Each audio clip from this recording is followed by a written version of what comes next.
Hiya folks, I know I said I'm tuning out the news, but some news is hard to tune out, so I'd like to sort of obliquely talk about some of the stuff that's going on these days. There's that big incident that started in Minneapolis and kind of has moved across the country in various ways, and it's basically an example of greed, hate, and delusion, or I like to say greed, hate, and stupidity, causing an action, and then the reaction to that action being more greed, hate, and stupidity. It's really, really a shame. And as an American, it makes me ashamed to be an American because it always seems like Americans are the best at taking something and making it as stupid as possible.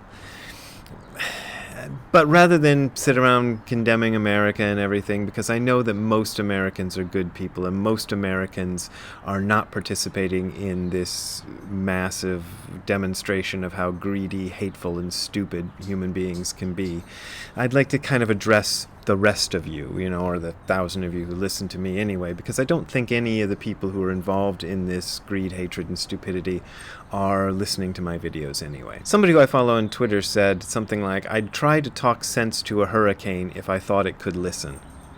That's kind of how I feel about this. There's a certain portion of the world that's getting involved in this greed, hatred, and stupidity, and it's like trying to talk to a hurricane talking to them. So I'm going to talk to you, realizing that all of us are part of one singular entity, and that by talking to you, I'm also in a very strange sort of roundabout way talking to the people who are actually causing all the trouble. In my book, Don't Be a Jerk, I commented, or I paraphrased, something by Dogen called Showaku Makusa, which means don't commit wrongs. And my favorite line in that is, I paraphrased it as, even if the whole universe is nothing but a bunch of jerks doing all kinds of jerk-type things, there is still liberation in simply not being a jerk. And there is a bit of news out there of people who are doing exactly that. I saw some photos of people helping clean up South Minneapolis after the rioting, and there are certainly a lot of people doing good work to try to ameliorate this situation. Anyway, I wanted to read you what Dogen actually said, because if you read the book, you know I had this slightly peevy little rant at the end about people who asked me what Dogen actually said when I first put that up. I first put that paraphrase up as a tweet or something, or a Facebook message, or I don't even remember, long before the book was written. And people immediately said, well, what did Dogen really say? Well, what Dogen really said was something in medieval Japanese that I'm not even going to try to repeat. But here's the Nishijima Cross translation of that, which I think is very good. Even if wrong upon wrong pervade the whole universe, and even if wrongs have swallowed the whole Dharma again and again, there is still salvation and liberation in not committing. So even if everybody around you is acting out of greed, hatred, and stupidity, you can be the one person who is not acting from greed, hatred, and stupidity, and that is how you save the world. That is how you do something about all of this nonsense going on, and I don't even want to get into why. There's so many reasons, so many reasons that this should not be happening right now. So what I'd like to do is I'm going to read you my paraphrase of Showaku Makusa. I had thought about reading the better translation from the Nishijima Cross version, but the problem with that is it's a terrific translation, but it gets very, very convoluted for somebody who's not familiar with a lot of ancient Chinese and Japanese legends and stories and Buddhist references and so on and so forth. It's really hard for them to read. I don't think my version is particularly brilliant, but I've tried to cut through some of that. And it's not one of Dogen's longest passages, and I think at a time like this it might be useful to just read the whole darn thing. So here goes. This is my version, the easy version. The Buddha said, "Don't be a jerk. Do the right thing. The mind has no irk, and the enlightened ones sing." Now, I'm not really happy with my paraphrase of that one. Some of the poems I thought I did right, but I'm going to read you the better translation of that poem. Not to commit wrongs, to practice the many kinds of right, naturally purifies the mind. This is the teaching of the Buddhas. That's what Dogen actually said, or what Shakyamuni Buddha is said to have said. I like to put him in rhyme. It's stupid. We should consider this ancient teaching in practice. This is the real message that has been transmitted through the ages to this concrete time and place. It's what the 10,000 Buddhas have been practicing all along. Among rightness, wrongness, and it doesn't matterness, there is wrongness. So the it doesn't matterness is he uses a word that means neutral. So there's things that you can do that are right, there are things you can do that are wrong, there are things you can do that are neutral, and I made that it doesn't matterness. Wrongness is what happens at the very moment you do something wrong. It's not an abstraction that sits around waiting to be done. It's the same with rightness and it doesn't matterness. So wrong, or the problem of evil, things like that, there isn't an evil out there that waits to be done. It's when you take action that is wrong that evil comes into the world. There are similarities between real wrong actions, no matter where or when they occur. And there is a big difference between right, wrong, and it doesn't matter type actions. Right and wrong are time, but time is neither right nor wrong. So when you do wrong, you are affecting time, you are making wrong appear in the world, and you are thereby setting something into motion that will last a very, very long time. The same as when you do right. So when you burn down a target, you are setting something into motion that goes way beyond burning down the target store. When you kill a man wrongly as a police officer, you are setting something into motion, as we've all seen, that goes way beyond the actual act. Right and wrong are the Dharma, but the Dharma is neither right nor wrong. I love that, and I'm just going to leave it as it is. When you yourself are in balance, you know right from wrong, absolutely. Don't forget that. That's true. The state of enlightenment is immense and includes everything, including this state you're in right now. We hear of this supreme state from our teachers and from what we read. Right from the start, it sounds like don't be a jerk. If it doesn't sound like don't be a jerk, it's not Buddhist teaching. I wasn't really happy. I went back and forth for ages over whether don't be a jerk was the right way to translate that. It was the first thing I came up with, and I never could come up with anything better.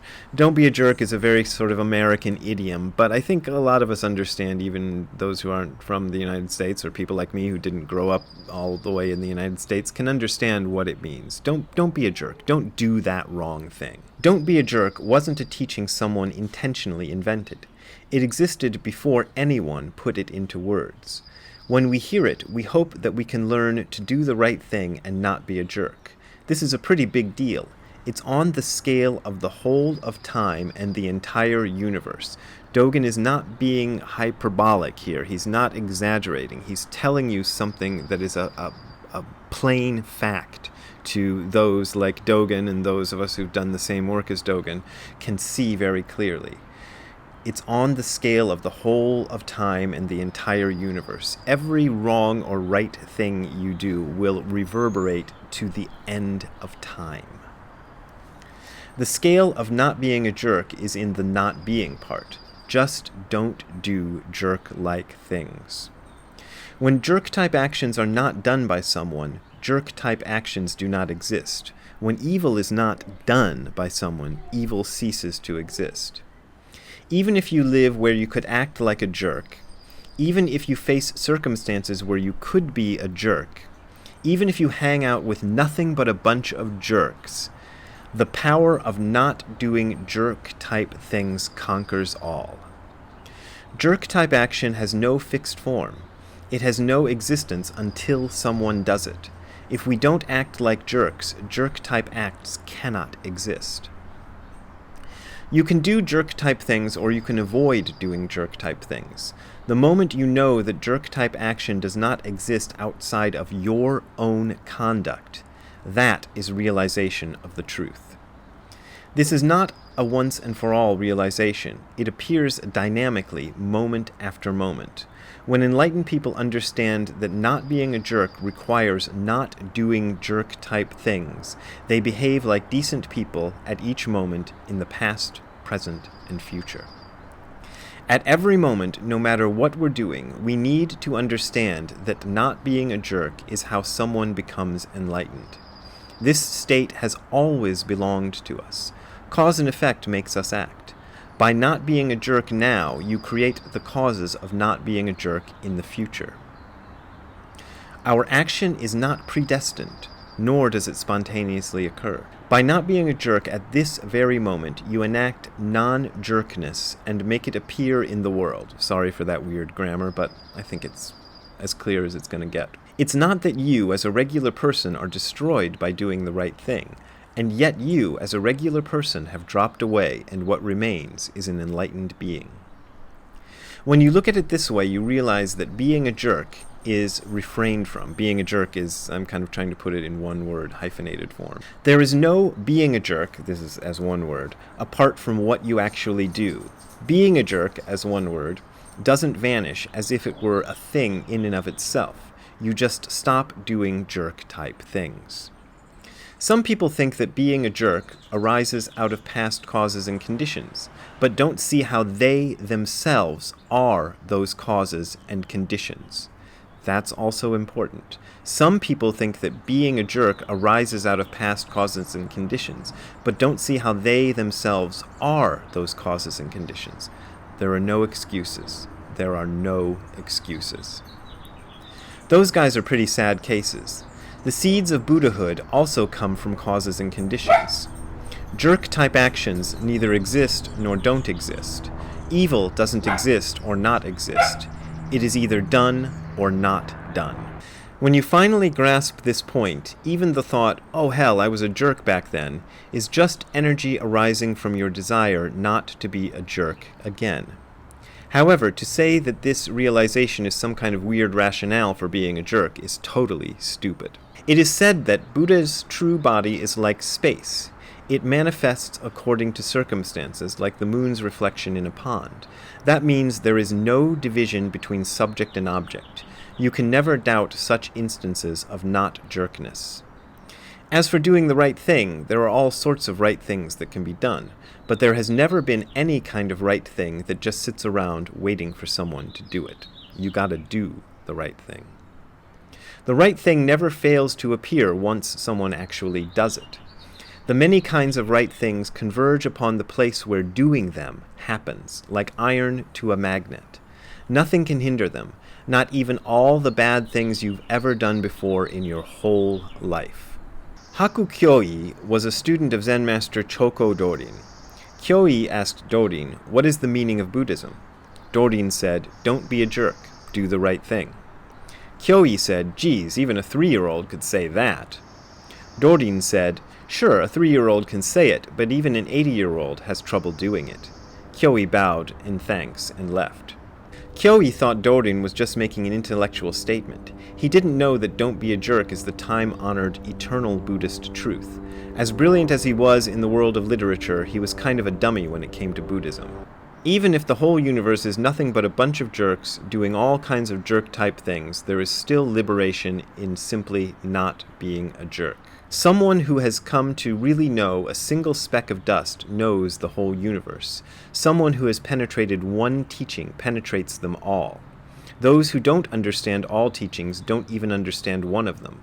When you study a speck of dust thoroughly and completely, you study the entire universe. And what Dogen is saying here is don't be a jerk is the entire teachings of the Buddha. To realize, express, and live your life like this is the whole point of all this Buddhist stuff. That's all I got to say. I hope that's enough. I will leave my usual donation links. It's right down here, hardcorezen.info/donate if you want to just go there and donate. And there are links to Patreon and PayPal. Those are also below on the YouTube page. If you want to just click on those, that's how I make my living. That's how I keep going and stay clear of the riots and everything else. But I know everything is ultra difficult now because of a bunch of people being jerks. So if you can't donate, that's fine. I understand, and I think I'll be okay. We'll see you later. I hope this ends soon. Thank you very much. See you. Bye.